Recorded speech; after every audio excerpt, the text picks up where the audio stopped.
किरण हो या ध्वनि की तरंग हो, किसी भी माध्यम से टकराती है तो वापस लौटती है। जैसे यहाँ पे दिख रहा है ना, कोई किरण किसी माध्यम से टकराकर वापस लौटती है, तभी हमें कोई चीज सुनाई देती है। जैसे ध्वनि अब मैं बोल रही हूँ तो वो तुम्हारे कानों तक जाएगी और फिर वेव्स के रूप में जब कंपन वेव करते हैं लौटते वक्त वो तुम्हें सुनाई देती है ना। तो टकराकर किसी भी चीज से वो वापस आपको दिखाई देती है। ऐसे ही प्रकाश का कि प्रकाश की किरण जब किसी माध्यम से टकराती है और वापस लौटती है तो उसकी इमेज हमारी रेटिना पर बनती है, तभी हम किसी वस्तु को देख पाते हैं। तो 9th में जो ये प्रैक्टिकल है लॉ ऑफ रिफ्लेक्शन, ध्वनि का परावर्तन कैसे होता है, तो इसके लिए हमने ये 2 प्लास्टिक की ट्यूब ली है, ठीक है, जो मैंने तुम्हें एक बार वो कागज का फोल्ड करके भी सिखाया था, है ना, याद है, पिछले साल हमने कागज का फोल्ड करके भी सिखाया था।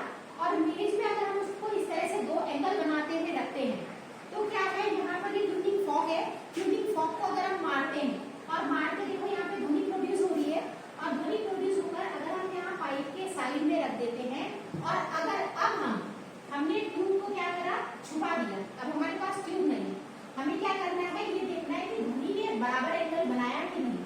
तो हम प्रोटेक्टर को यहाँ पर प्रोटेक्टर को लगाते हैं, अब यहाँ देखो यहाँ भी 40 का एंगल बन रहा है और यहाँ भी 40 का एंगल बन रहा है। तो ये लॉ ऑफ रिफ्लेक्शन के नियम की पुष्टि करता है, यानी जो किरण टकरा कर गई, बीच में क्या है बेटा, अभिलंब, जो किरण टकराती है वह होती है आपतित किरण, ठीक है, और जो किरण लौटती है वापस आती है टकरा के वो होती है परावर्तित किरण, और बीच में क्या होता है, अभिलंब।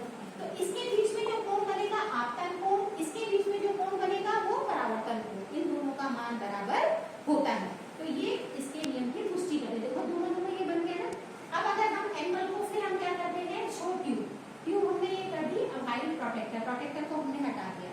मैं क्या कर रही हूँ, मैं इसके एंगल को थोड़ा सा चेंज कर रही हूँ। अब मैंने इसके एंगल को चेंज कर दिया और ट्यूनिंग फॉर्क को भी यहाँ पर ले आई, क्योंकि आवाज जा रही है ना।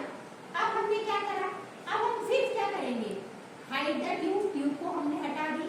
सो प्रोटेक्टर से हम अगर नापेंगे तो देखो एंगल कितने आ रहे हैं यहाँ पर 50, और ये भी कितने का आ रहा है 50। देखो थोड़ा सा एंगल को है ना, देखो 50 आया कि नहीं, ये दोनों क्या है, बराबर आ रहे, तीनों एक तल में होने चाहिए। परावर्तन का नियम भी क्या है, आपतित किरण, अभिलंब और परावर्तित किरण तीनों एक तल पर होना चाहिए।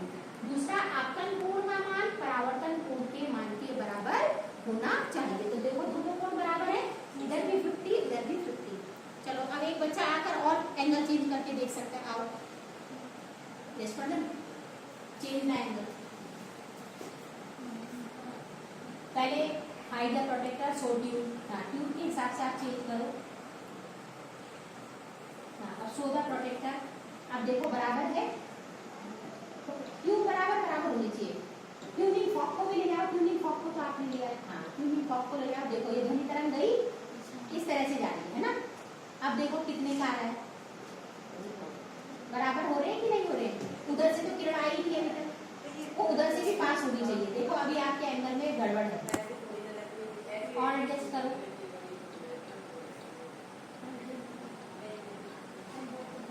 वहां से जा रही है, वहां से आने की तो चाहिए, थोड़ा सा और पार्ट ऊपर लेना, उसको बिल्कुल सेपरेट वो करो। नहीं ऐसे नहीं मिलाओ, जैसे यहाँ पर है ना,